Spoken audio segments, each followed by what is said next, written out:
evening and welcome. This is Face the Nation. I'm Sonali Wanika-Babuge.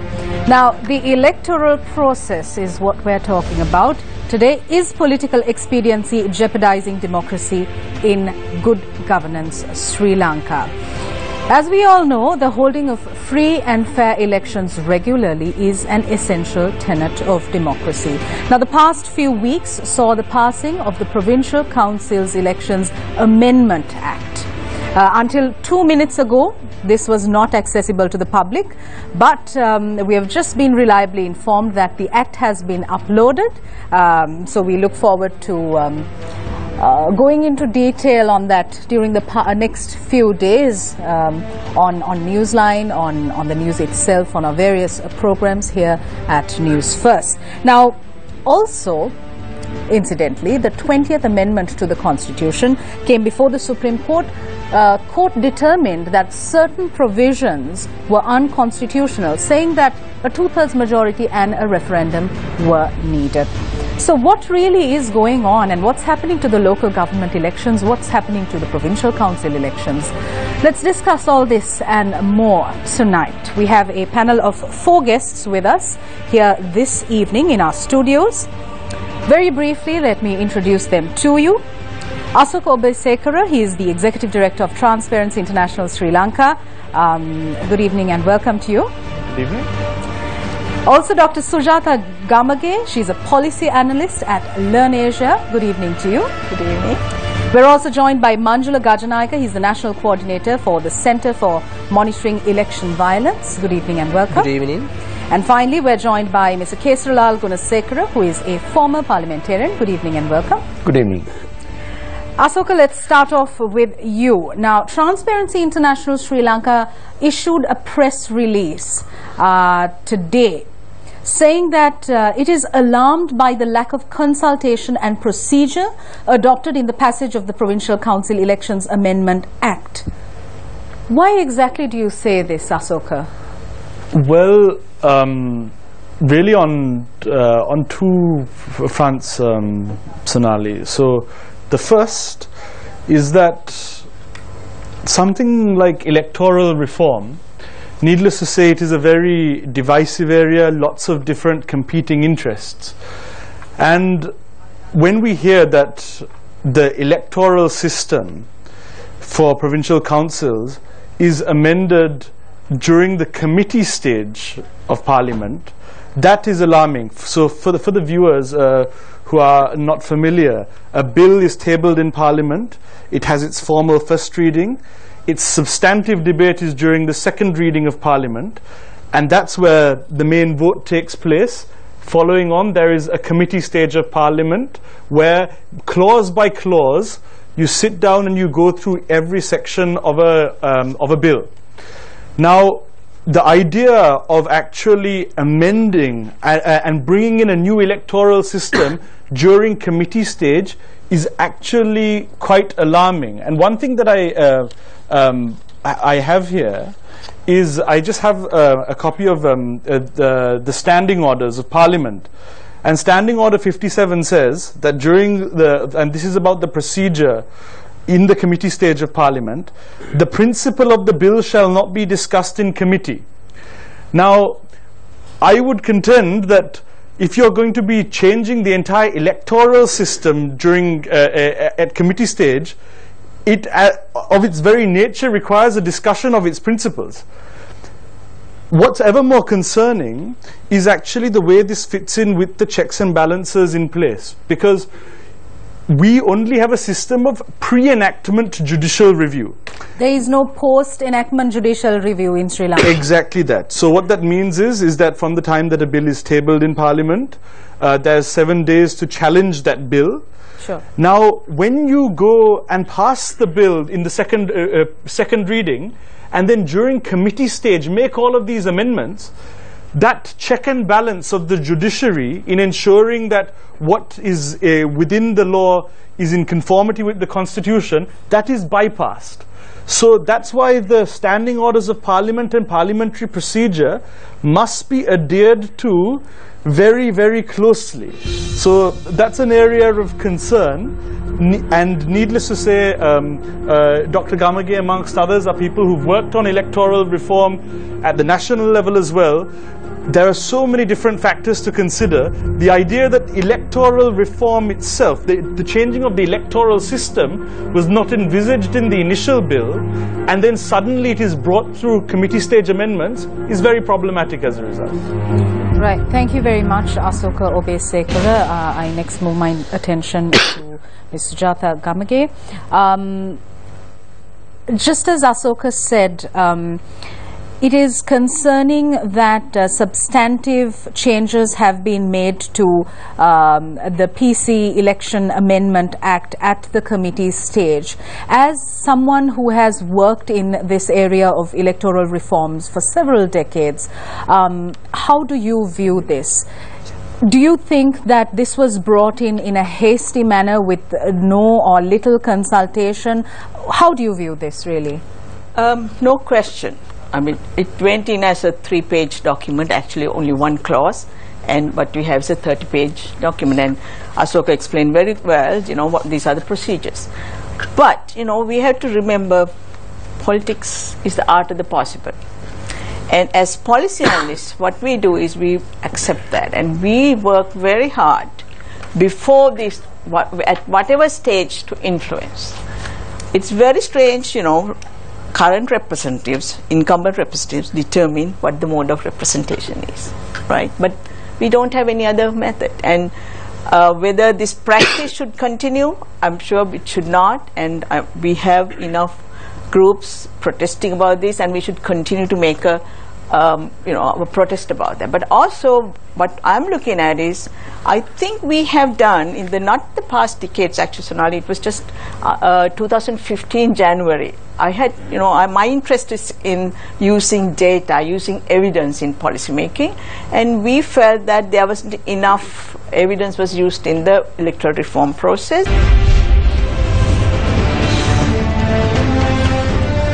You're watching Face the Nation live. We're coming to you from our Stein studios here in Ratmalana. We're in conversation with Dr. Sujatha Gamage, who's a policy analyst. What really are the concerns of the hasty enactment of this Provincial Council Elections Amendment Act? There are indeed concerns. Asoka described that, and I think I'm sure Manjula will go talk about that. But let me take a different, just for the argument's sake. I may not believe in this, but let me, for the argument's sake, let's say these reforms had to be done. And ideally, there'll be a white paper, there'll be a discussion, it'll be published in the Gazette, discussed, committee stage, and all that. But we know, I mean, the politics is the art of the possible, and I think there has been enough discussion on electoral reforms in the past 3 years. I think we made a contribution to those discussions. The local government election bill has been discussed at length, and we have a local government election bill. And the parliamentary reform bill there's no bill, but again the methodology has been discussed. This mixed member method, we have been talking about it since 2003, and very much in depth since 2015. I think there is enough information, and I think what I think is the bill is going to be, I think it will parallel the Local Council Elections Act, and I think there are a lot of positive features in it, I think. So,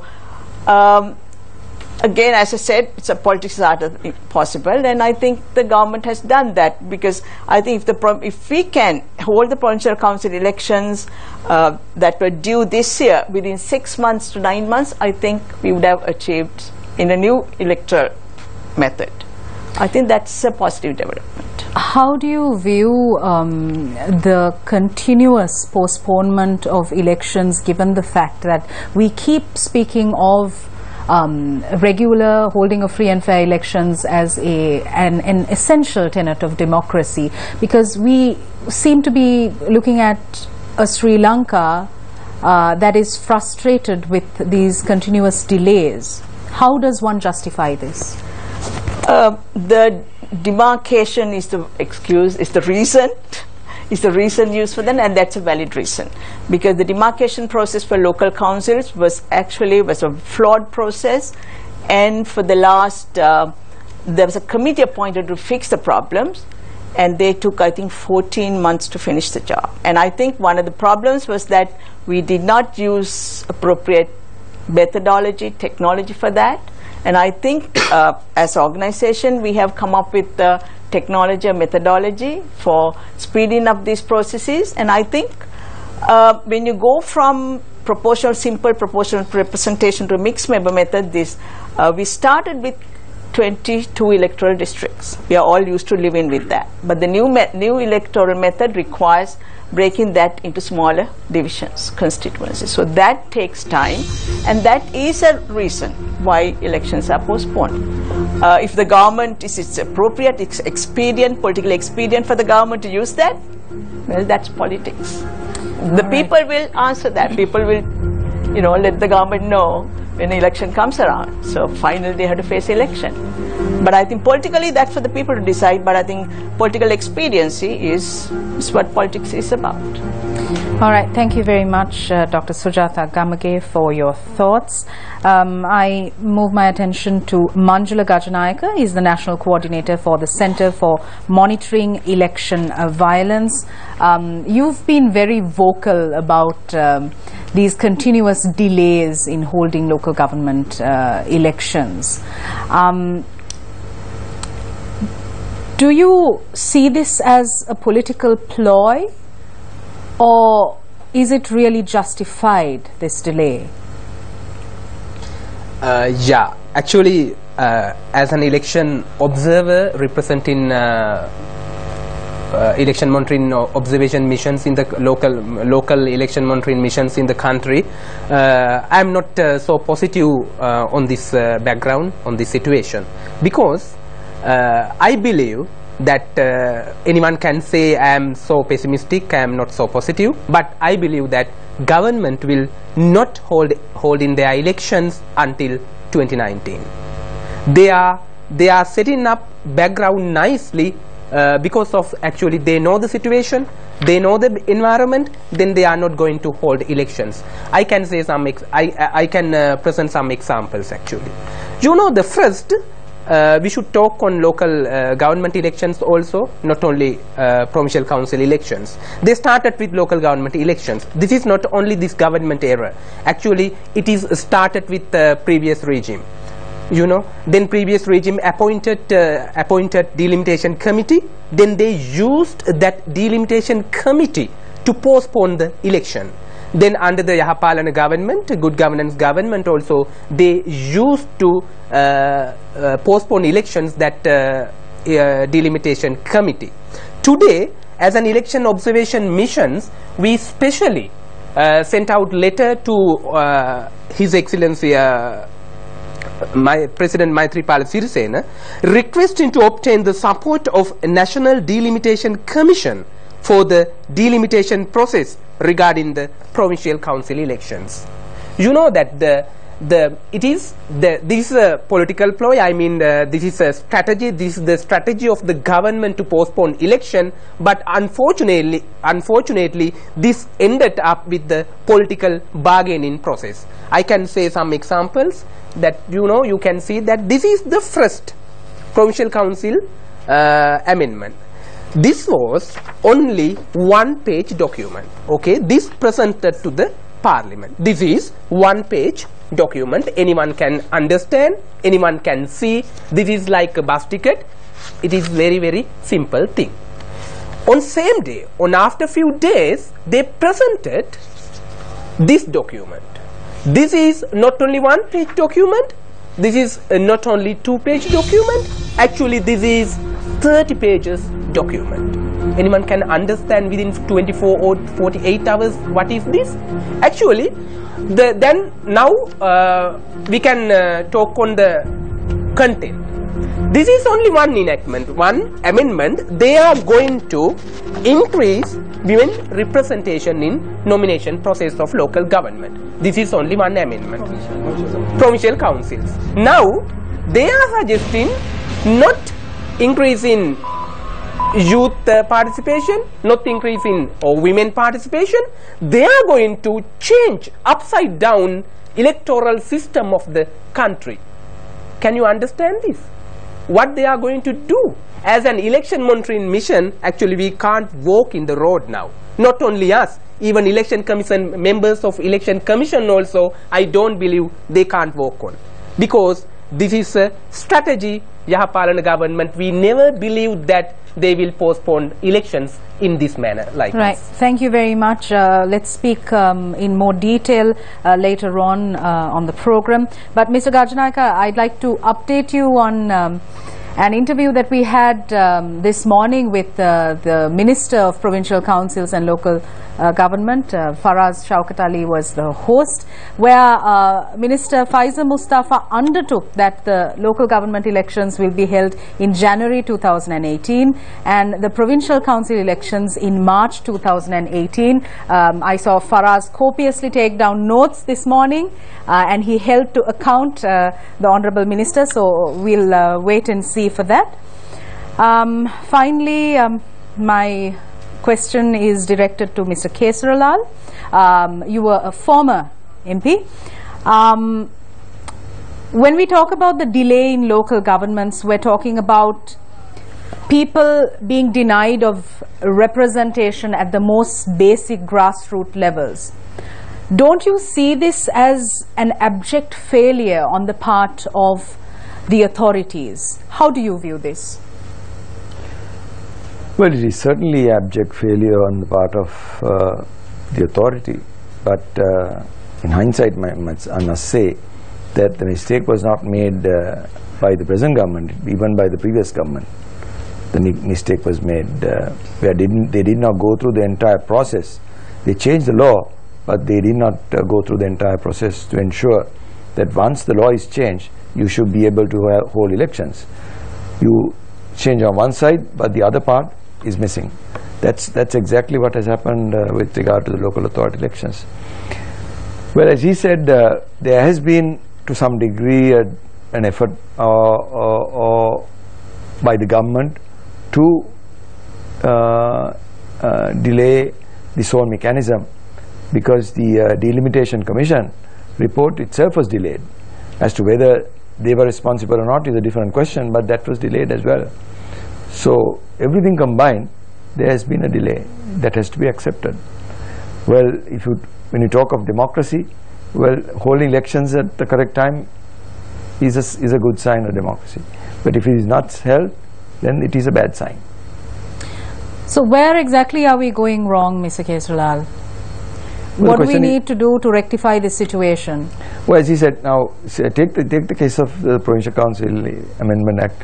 You come across a bill which is gazetted with one page document, and they end up with a 30-page act, which makes no sense.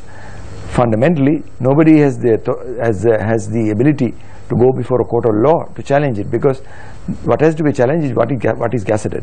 What is gazetted is only one sheet document. And subsequently, the amendments were introduced. This is exactly something which happened in the 80s, where the former Prime Minister, Honorable Ranasinghe Premadasa, introduced a similar amendment to the local authorities. And up to date, still we are struggling with that problem, because we are unable to ascertain or define properly as to what the law is. And the entire country, the entire system of local governance is suffering as a result of that. So you rush through programs, you rush through acts without giving sufficient time for the public to respond. You are asking for trouble. How important do you think public consultation and multi-stakeholder consultation with relevant stakeholders, how important is that before bringing in such legislation? It is very important. Of course, I must say that as far as Sri Lanka is concerned, the civil society is not that active. It's gradually picking up, but it's still not active. But be that as it may, there are several organizations. Now Dr. Sujata Gamage represents such an organization, where they are very focused, and they are very focused on most of these issues. And it is the responsibility of the government to pick them up. You know, if you get experts coming to the picture, that's a good sign. If you leave the experts out, that's a very bad sign. Because you must understand, you are 225 members in Parliament. I do not want to criticize as to the educational qualifications of most of those people. In fact, we made an RTI request requesting the Parliament to provide us with the educational qualifications of the parliamentarians, but it was rejected twice, so it is in appeal. We are yet to find out. They need to understand, you can, even if you do not have qualifications, as long as you have the common sense to go through the process of obtaining the advice of experts and professionals, that's the way forward. And if the government does not see that, if Parliament does not see that, we are on the wrong track. All right, thank you very much. I'd like to open the floor for questions from journalists. We're here with Nadim Majid and Faraz Shaukat Ali. But before that, I have just one question for the panelists. The 19th Amendment to the Constitution brought with it independent commissions. Don't you think that these independent commissions have more of a role to act proactively in situations such as these? For example, the Elections Commission. Asoka? Indeed, I mean, the independent commissions have a much bigger responsibility post 19th Amendment. But I think, with the Elections Commission, you'll forgive me because I don't want to speculate exactly on what the Elections Commission's powers are in this particular circumstance, because I'm not very well versed with it. But looking at other commissions, we can say that we have independent commissions, but independence is not a light switch which you just flick and then suddenly you're independent. Independence sort of comes from the grinding away and the challenges that the commissions face and standing up to authority. Now, we've seen with, let's say, the Commission to investigate allegations of bribery or corruption, these sorts of ensuring independence is not just about what is in the 19th Amendment. It's about practice, and that will take a little bit of time. It's a culture of independence as opposed to purely what's in the law. So, how much we can depend on commissions, I mean, well, we should expect a great deal, but actually expecting out-and-out independence is challenging. It takes time. Thank you very much. Yeah. And I Yes, think Ms. independence, it's a double-edged sword. Right now, the independent commissions are totally bypassed by Parliament. I mean, the Parliament, when they debate some new law which has to be enacted by the Elections Commission, they should be consulted. In previous times, they were, till the last moment, there'll be back and forth conversations with the Election Commission. This time, the Election Commission was totally bypassed. They're independent. So, take the Delimitation Commission. It's still there. They have not been given a TOR. There's no act. They were just set up. And they've been given, finally they got built-in, some facilities, but they have not got a TOR as what they're supposed to do. So independent, they've been set up, they're independent. But, maybe they would have been better off as departments under the government. Then they are actually part of the government and they're working with the government. Then the government consults them. Right, so you're now, saying there's totally a massive disconnect? Disconnect, absolutely, absolutely. This independent actually has come to mean that, they're independent and they become irrelevant. The Parliament proceeds without consulting them. When it comes, when it comes to elections, I can normally we are working closely with election commissions. We know that they have made great effort to make elections, hold in elections, and they have made their suggestions to the government. We are working closely with Transparency International, CMEV, PAFRL, all of organizations. In this point, actually, I think my observation is that we don't have scheduled elections, election calendar. That is the bigger problem of the country. Though we established independent commissions, we couldn't follow at least Indian examples. Most of people are blaming our election commissions that they don't act properly, at least like Indian election commissions. That many people are appreciating their efforts, Indian election commissions, because they were vested powers to hold elections because they have election calendar, scheduled elections. Now let's see now the current situation. If in some point actually, if our election commission calls nominations, under which law they are holding elections? That's the thing. It comes to local government elections without demarcation, without processing demarcation process. They don't have powers to hold elections. That's the problem. If we have scheduled elections, then we can see proactive election commissions in the country. That's the problem.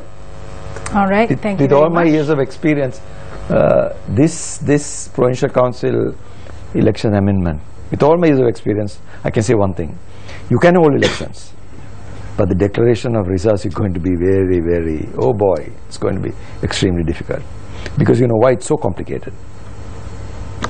Thank you, Sonali. Mr. Gunasekara, I'd like to start with you. We've seen. Do you think that you feel that you mentioned that this is very complicated, you're going to have problems when it comes to the declaration of results? Do you think that over the past few elections that Sri Lanka has had, they've been fairly peaceful, relatively? Do you feel that we're going to have a resurgence in election violence related incidents as a result of this, compared to, for example, the provincial council elections of 2006? If it is going to be staggered, yes. If elections are not going to be held in one day, if it's going to be staggered, the way things are, it's going to be staggered, then it could become violent.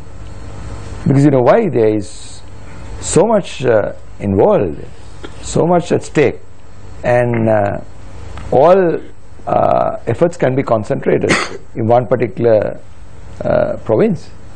That's going to be serious. That's the very reason why we need to have elections in one day, one go, so that it's all spread. But if it doesn't work according to that, then yes, but that's one of the stated objectives of this election, Provincial Council Election Amendment Act, is to hold the elections for all the provincial councils on one day. Yeah, but there is a problem, because already they have a problem with regard. There are 3 councils which are coming up for elections immediately. What are you going to do? You can't extend their term. That's going to be. The government has said that they're going to be placed under the under the governor. As per the law, I doubt it very much. You can't do anything. The governor has no right whatsoever. But do you feel that a parliament that is willing to ignore standing orders will put much store by the law of whether you can put a province under a governor or not? I mean, it happened with the northern province for the longest time. You can do things, but it's illegal. What is legal and illegal are 2 different things. Huh? You can do things which are illegal, but that does not mean that it becomes illegal. Now, take the case of the local authorities. I think the powers which are given to the commissioners and the secretaries, totally illegal.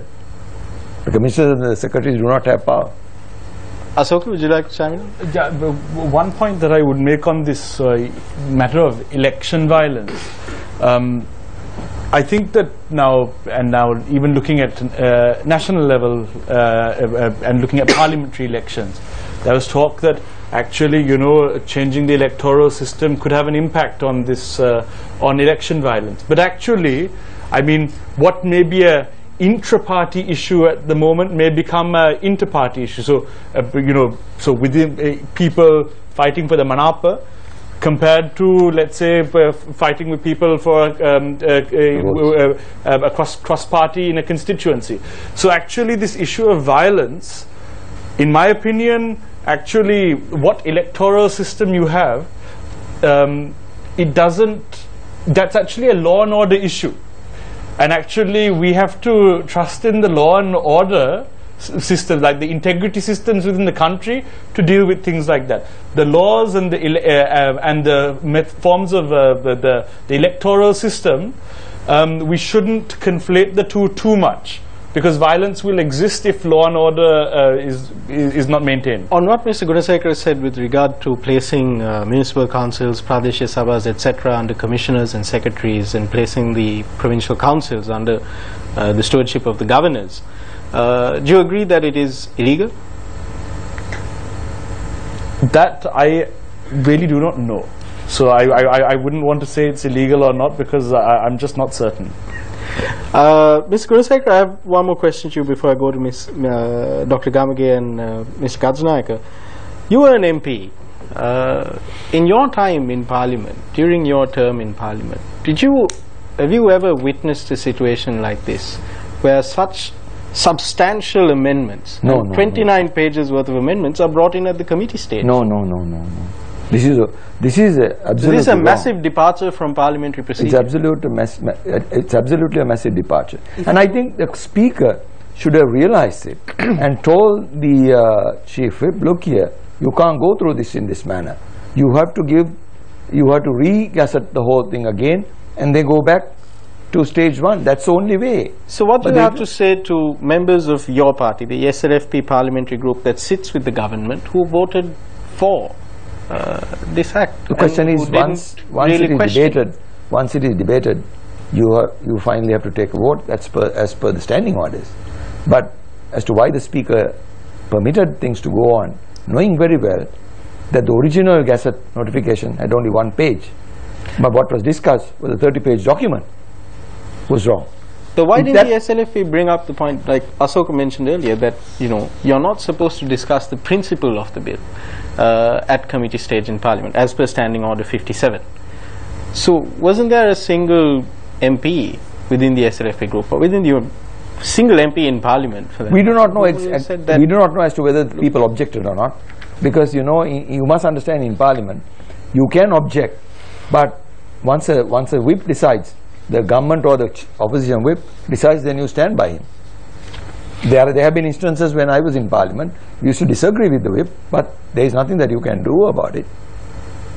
Once he says, look here, this is it, you have to go by that. Do you feel that this series of events that we've seen over the past week, that this further highlights a serious need for reform or for education on the standing orders for parliamentarians? Of course, because I have said this over and over again.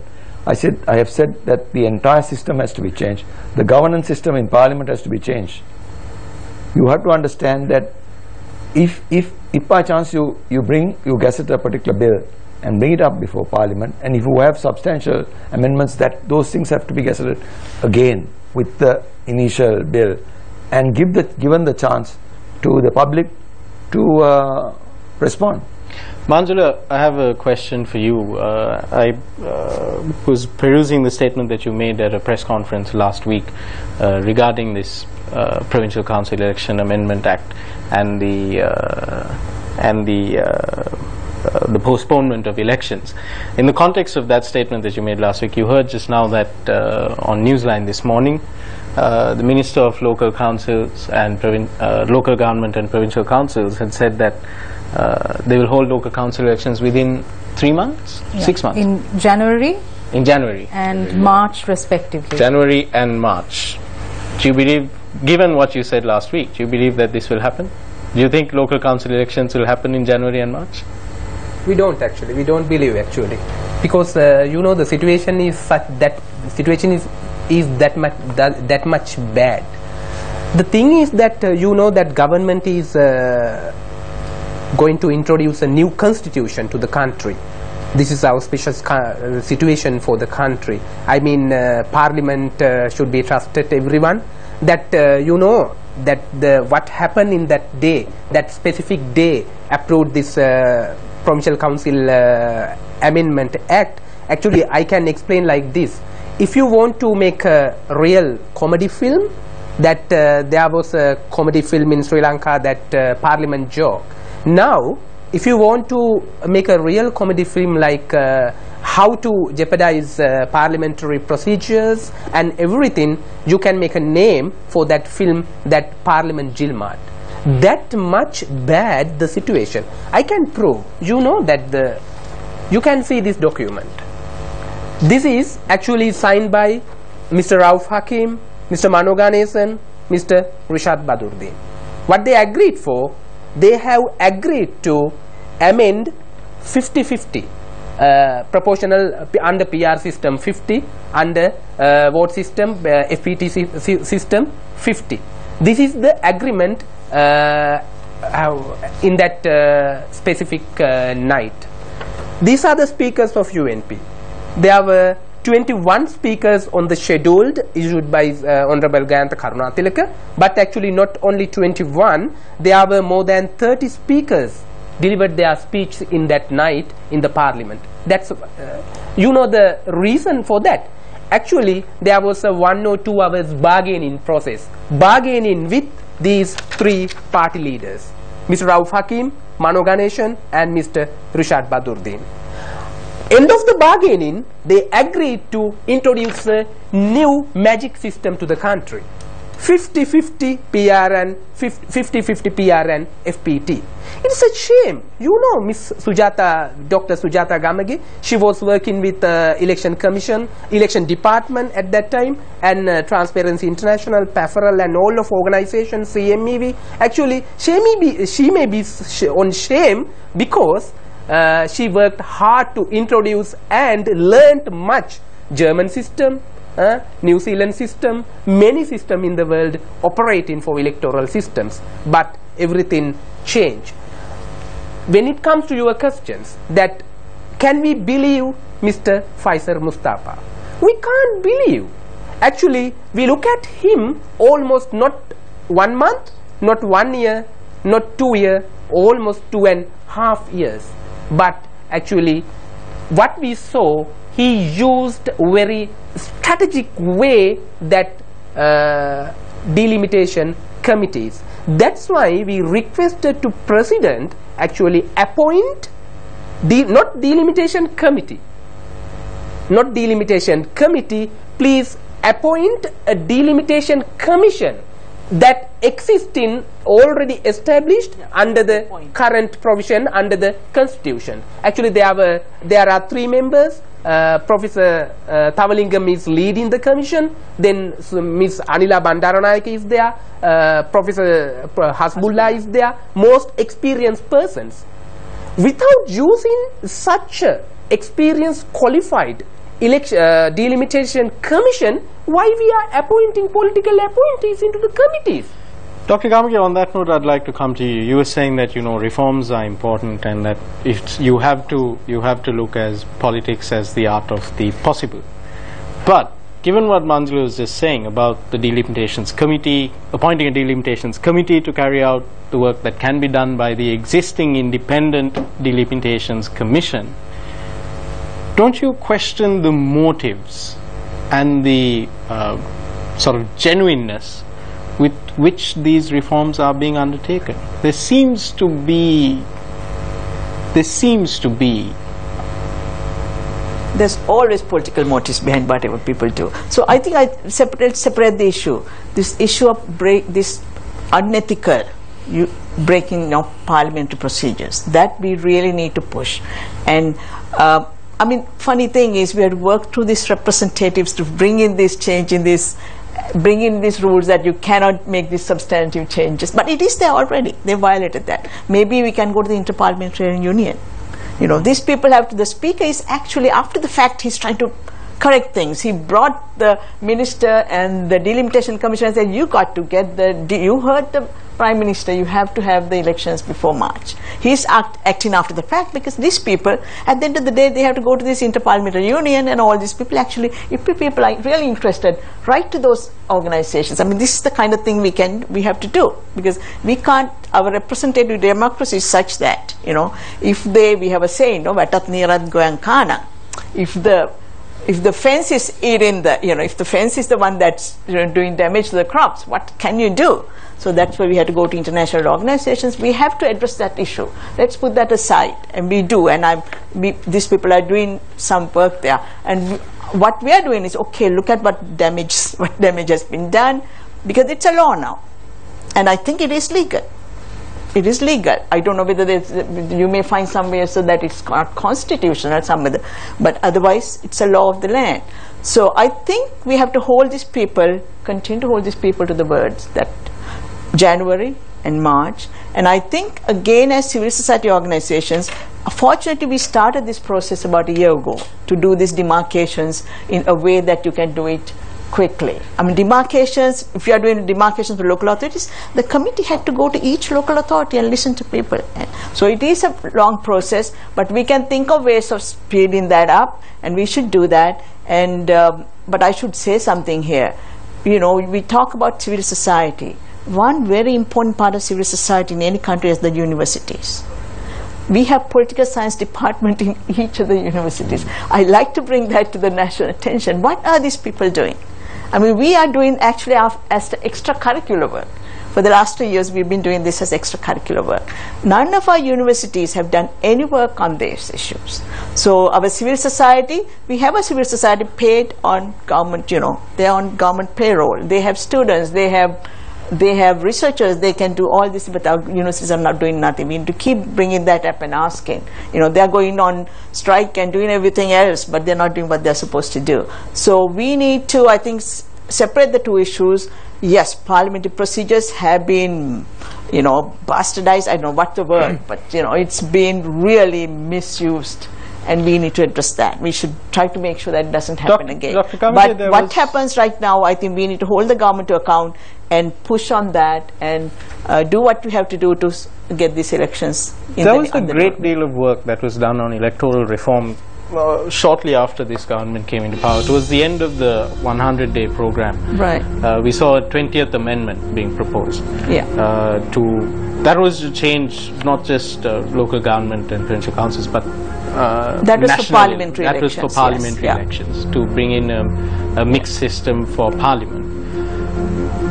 Wouldn't parliament's sort of logical next step have been, once the new parliament was elected, to continue on the work that had already been put into the 20th amendment and change parliamentary elections? Yeah, we wrote to the president and said, you know, it's time to appoint a technical committee, because the white paper, they could have produced a white paper back then.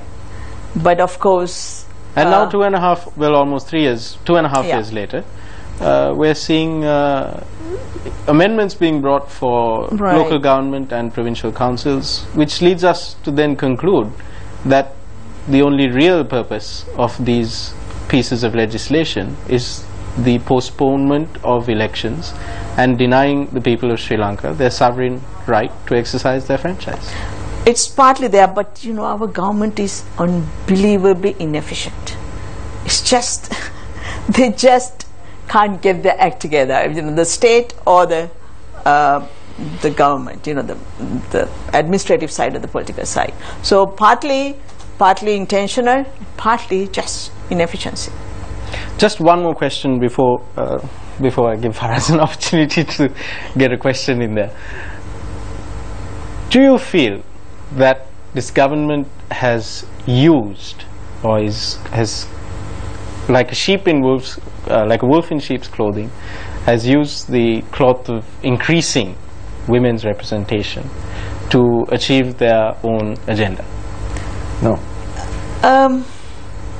You said, yeah. No. I think that's one way of interpreting that. But I think this government has made a, you know, other side is actually they put that on the agenda and nobody can now backtrack from that. So you have to give them credit for that. Dr. May I Sujatha just correct one Gamge, thing? we have to go in for a short commercial break, but we'll be right back. We're discussing electoral reform and the way forward for Sri Lanka. Stay with Face the Nation.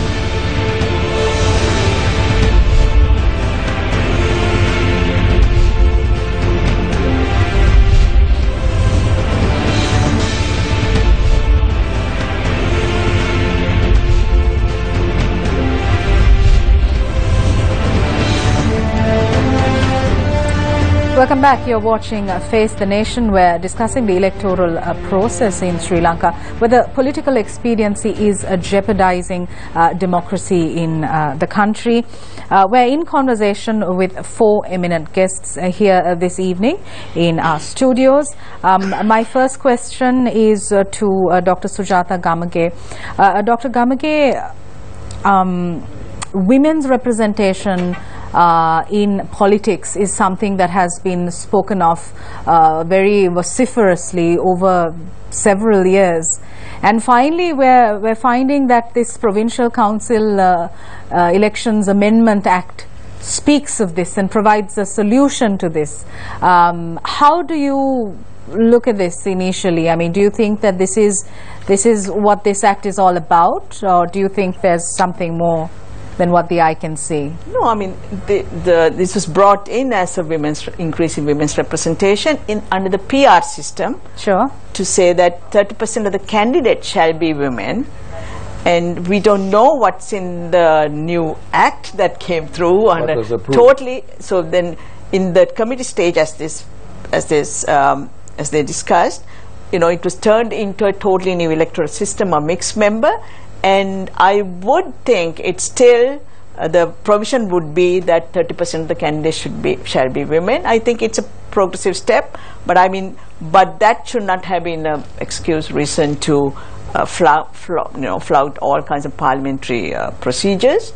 I again reiterate that it was probably something that will go into textbooks of parliamentary procedures as something that should not have been done, and this is something we should struggle and keep on struggling to make sure that it doesn't happen again. But I think this act that came through, I think apart from women's representation, we have not only actually, when we discussed parliamentary election, parliamentary mixed member method for parliamentary, we looked at all three. And 60-40% ratio was what we discussed, but we looked at 50-50 also. So I think we can take some credit to the fact that MPs who argued, they were well versed and they were of course using it to their advantage. But that's no way to make an act, but we've got it. So I think the women's representation issue is I think we have to give this government credit for putting it up on the agenda, and it's now impossible. But practically speaking about women's representation in politics, politics in Sri Lanka is not the easiest occupation to pursue, especially for a woman. So given the practical difficulties attached to the occupation, how do you view this? Flippantly, I was actually talking to a minister and I said, Minister, while we are putting I didn't say your son who is not good for nothing, but Moda Puta. Monkey, but I said, instead of you putting your son, why did you put your daughter? I mean, that's what's going to happen. But I think still that's a positive development. It will bring down what I call the testosterone level. Not that women are saints or anything, but but I think having 30% women in any setting will bring a different environment. And I think it's important whether I'm sure they will, co-opt that, and you'll find all the daughters and nieces of people are coming into the picture, but that I think is a start. I think if I could add one thing to what Dr. Gamage also said, I mean, I just dug through a few of the statistics on this before I came. I mean, in the last census, of the number of graduates, 54% are women. Of the number of people in the last labor force survey, 62% of professionals in the country are women. At the foreign employment, 49% of those who go overseas for foreign employment are women. However, on the other side, at the last parliamentary election, 6% of parliament are women. Looking at provincial councils as a whole, the International Centre for Ethnic Studies had looked at local government and provincial government representation. 4% at provincial council level are women, at the local government level 2%. So I mean, the fact that women are excelling, I mean, in university, in the professional space, means that this needs to be remedied through proactive steps like this. But I think the key thing is this: the idea of having things like women's quotas is to ensure that we move in the right direction. But the medium term to long term goal is to be in a situation where you no longer need a quota. But this is the important first step. Right, Asoka. We also find that a criticism that's leveled against this this concept of the quota is that men will then plant women when they can't themselves come to the forefront, and then manipulate the woman. How do you look at this? Because this happens. Absolutely, absolutely. And I mean, you know, and this is not only a Sri Lankan issue, this idea of internal party democracy and everything else, how people get selected for this list and that list and everything else, big issues. But I mean, and this will require a cultural shift as well, is that lots in other countries, the quality of the candidates that are put on these different lists are ways in which those particular parties actually campaign. They say, look at the sorts of people that we put on our lists. Now, we have a history of saying, look at these people, and then going and changing it all up after the results come. So I mean, there are big issues there which will need to be policed better. And also, I mean, will parties have a dividend to earn by actually putting forward good people?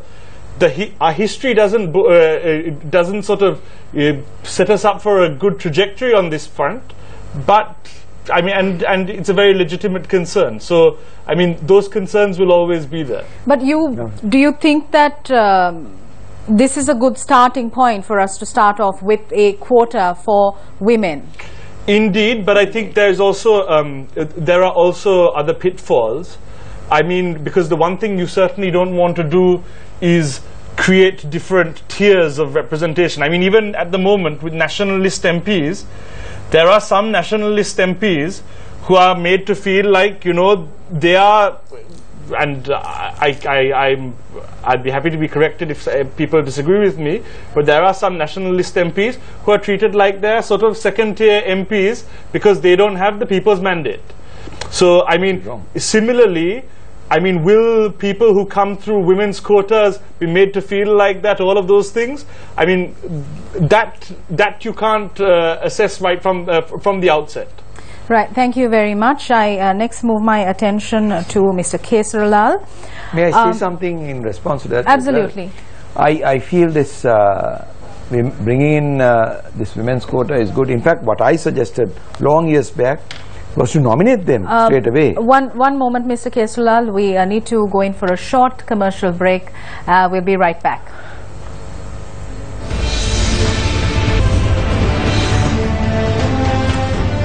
Welcome back. This is Face the Nation. We move our attention now to Mr. Kesaralal, former MP. You wanted to respond to some of the comments made by Asoka. Yes, with regard to this quota. In fact, long years back when I was in Parliament, there was this discussion in Parliament as well. And at a particular committee, what I said was, look here, we have a problem where women's participation is at a very low level. Therefore, as a start, why don't we try to reintroduce, nominate them as far as the local authorities and the provincial council, do an amendment and nominate them, so that based on the strength of the votes that each party get, the nomination will come in, so that they get nominated to the local authorities and the provincial council, and let it run for 3 terms, say 4 into 3, 12, or 5 into 3, 15. Thereafter, they can come into the election process and contest elections. Because initially, I feel that the nomination is not sufficient. You need to bring them on board straight away. Which many people may not agree with me, but I feel that's the only way to bring them in. Mr. Gunasekara, as someone who has been in this process, how do you think we need to encourage or incentivize our women to even get into politics? We're talking about a quota for women, but on the other hand, we find a political system that is marred in deceit, in controversy. How do we incentivize Sri Lanka's women to get into politics? I think it's a civil society operation, because don't you think the government needs to get involved? Government needs to get involved. How should the government get involved? The government should promote civil society. You know what is happening, what's wrong with this government is it's not promoting the civil society. If you promote the civil societies, they will do the job. That's the only way. But unfortunately, we have a serious problem. The government cannot take the civil society into confidence. They are not promoting. They feel they should promote. Why? Because it is for the benefit of the government. Don't you think that there needs to be more of a paradigm shift in accepting women into positions of power? Because something that we see in Sri Lankan society is that women in positions of power isn't really looked at with too much of like. How do you view that? I don't subscribe to that view. I don't subscribe. But the majority sometimes we feel does. Oh no. But I think that's why we have somebody quotas. said that, you said that women could be manipulated. Don't ever think they can be manipulated. Many people try to bring their kith and kin into the local authorities and provincial councils, but once they are in, there is no manipulation. I don't think that will happen. All right, thank you very much. Yes, Dr. Gamage. No, I think there can be, but I think if we can have this, through this list, we will have some leaders emerging. I mean, most of them will be sitting there, you know, what I call a pink pedestal. It is a pink pedestal. But let's see, let's try this and see. I mean, there's no harm, as I said, you know, if you have the list, you will have they'll be putting their sons and nephews. Why not their daughters and nieces? Right, so let's see what happens. Thank you, Dr. Gamage. Finally, Mr. Manjula Gajanayaka, National Coordinator, Centre for Monitoring Election Violence. We're discussing women's representation in politics, in local government, in provincial councils. How urgent of a need is this in Sri Lanka? Yeah, first of all, I should say that this may be the only thing that we can appreciate for good Yahapalana government actually. You know that the introducing 25 quota for local government system is a long-term, long-standing demand of all civil society organizations and women organizations that actually we can appreciate on this. But on that other thing is, I should blame that introducing 30% quota mean women list, that nomination list, actually it is a myth.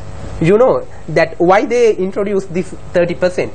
Actually, they introduce only to delay it is delaying tactics to delay to postpone the election, because they first went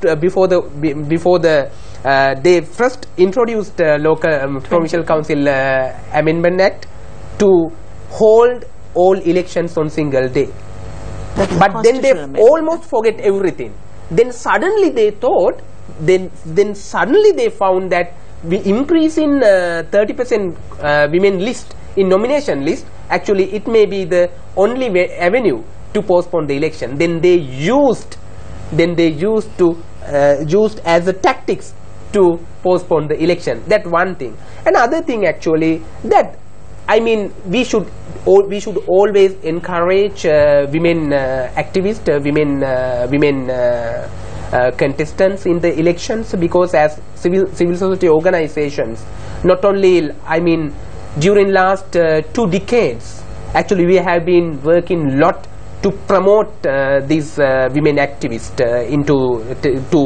brought into politics, as Mr. Kesaralal pointed out correctly. You know, previous election, NGO, National Civil Society Organization, considers as traitors. Now Yahapalana government also started to identify NGO and civil society organizations and election monitoring missions as traitors. You know why? Because we are raising our voice, asking elections. That's the thing. Then anyway, actually government should always work with civil society organization, because this is not an easy task, encouraging women into politics. All right, thank you very much. Before opening the floor for questions from our journalists, one question to the panel of experts we have here with us this evening. How do you think multi-stakeholder consultations need to be had in order to create this paradigm shift in attitude, in order to welcome women who juggle multiple roles in a household, at the workplace, other domestic duties?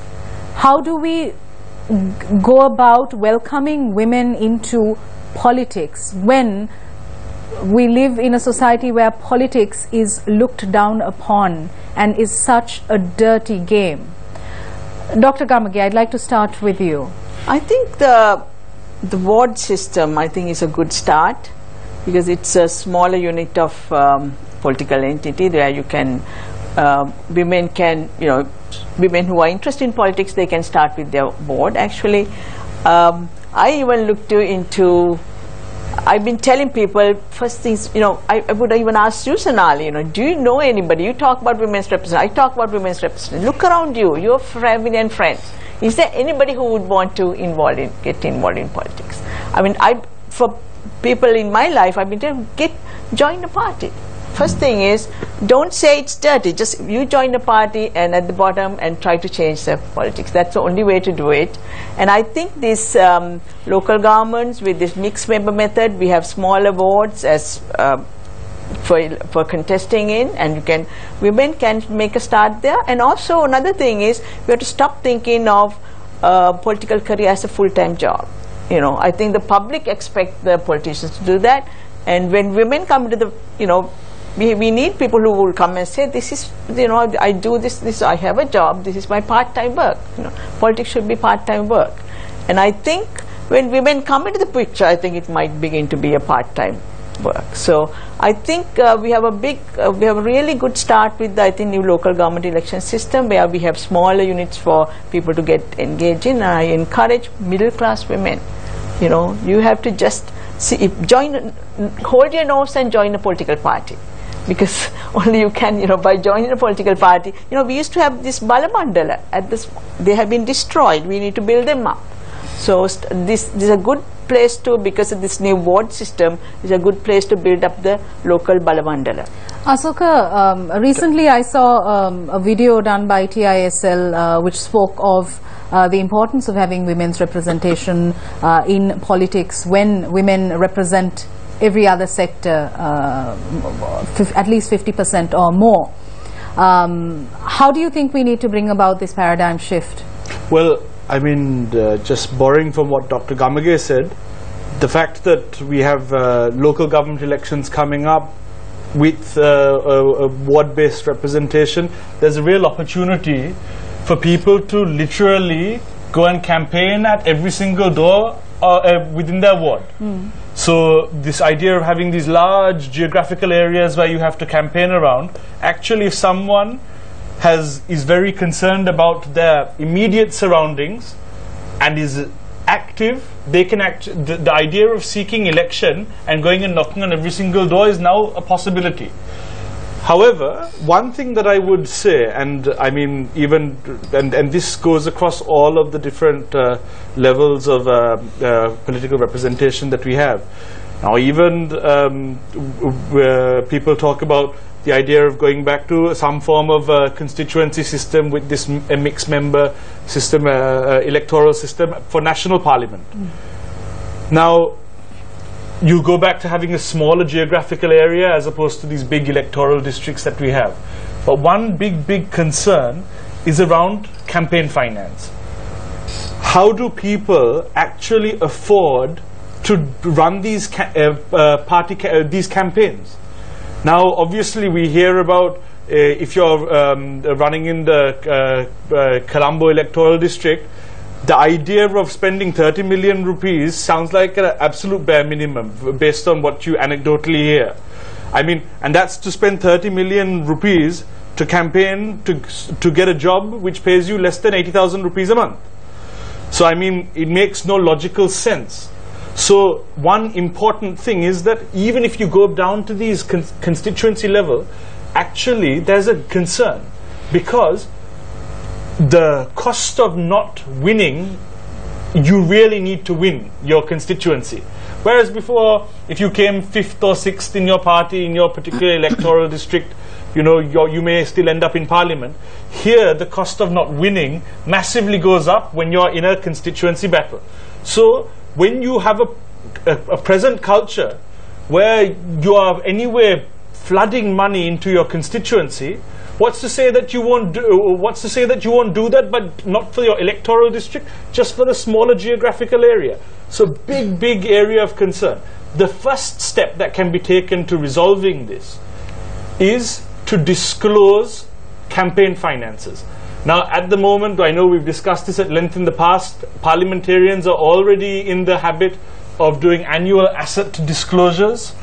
But when it comes to campaign finance, how do you actually campaign? Who is putting 1 million rupees to actually print all of those posters? All of these sorts of things. There are ways in which that can be remedied, and that is essential to cleaning up this system. So, right. I mean, I would highlight that. All right, thank you very much, Asoka Obesekara. Faraz, you've been rather silent this entire evening. Is it because you are exhausted after grilling the Minister of Provincial Councils and Local Government this morning? Actually, I'm so shocked as the realization has dawned on me that it appears to me that democracy is in an abyss of despair. Mired. Oh dear. It's mired in this indecent quest to hang on to power. So if you permit me, I'd like to ask our panel if I could do a little dipstick poll. Minister Faisal Mustafa this morning on my program said that he will have elections in January and in March 2018. I'd like to ask this panel, each of you, do you believe that it'll happen? Will it happen? What about you, Asoka?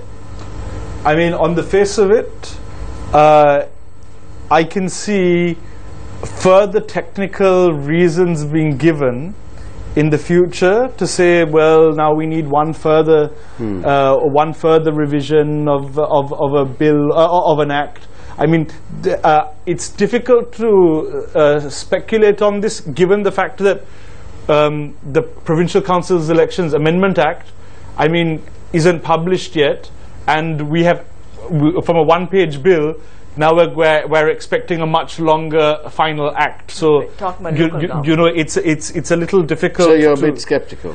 I am skeptical, and I mean, the idea of further technical reasons being given as an excuse seems likely, based on our experience up till now.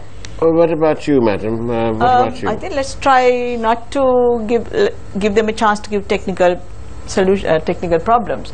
They're already trying to speed through these amendments needed for the original acts. There are original Pradesh Sabha Act and Urban Council Act. So those necessary changes are taken through Parliament, and I think let's try not to give them an excuse for, and let's try to push. As it stands today, where would you hedge your vote towards? Do you think Mr. Mustafa will deliver? It depends on how badly we want it, and we push for it. I think it's a pressure. Yeah, it's a pressure. Yeah, it's a pressure that is required. Yeah. And what about you, Mandula? What do you think? If enough pressure is given, I think we can have the elections. What do you think, Mandula? Are you skeptical? I'm also skeptical because two things.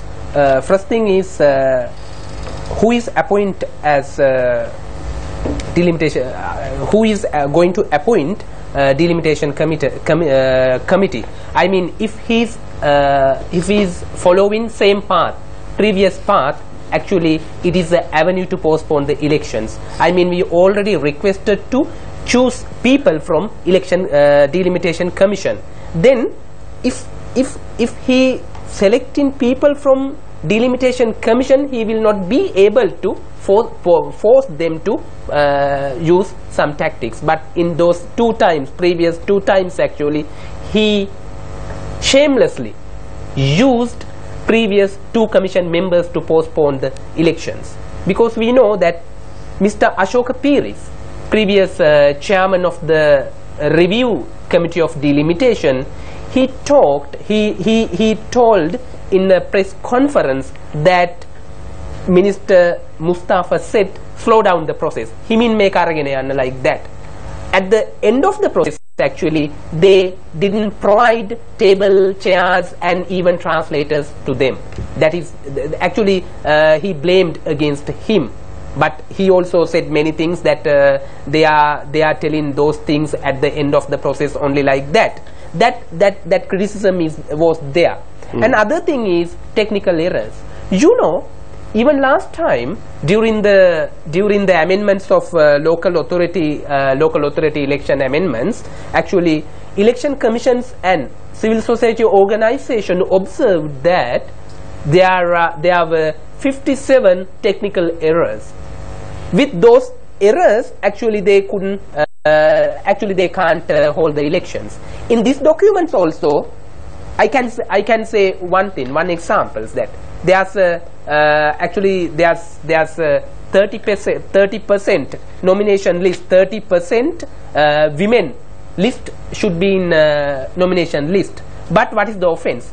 If any party unable to provide that 30% list, actually this is nothing what they can do, what should be done if they are not able to provide 30% list into the nomination list. It will be rejected, I would think.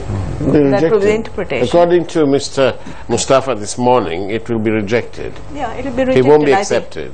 Yeah, I mean they can explain like that, but everything should be in written. I mean when it comes to act, actually it should be written. We can't dictate the law. So that's an interesting point you raised, because the campaign for free and fair elections, Mr. Kirti Tennakoon also raised this issue in a statement where he said that the stated objectives of this bill are not being achieved because there is no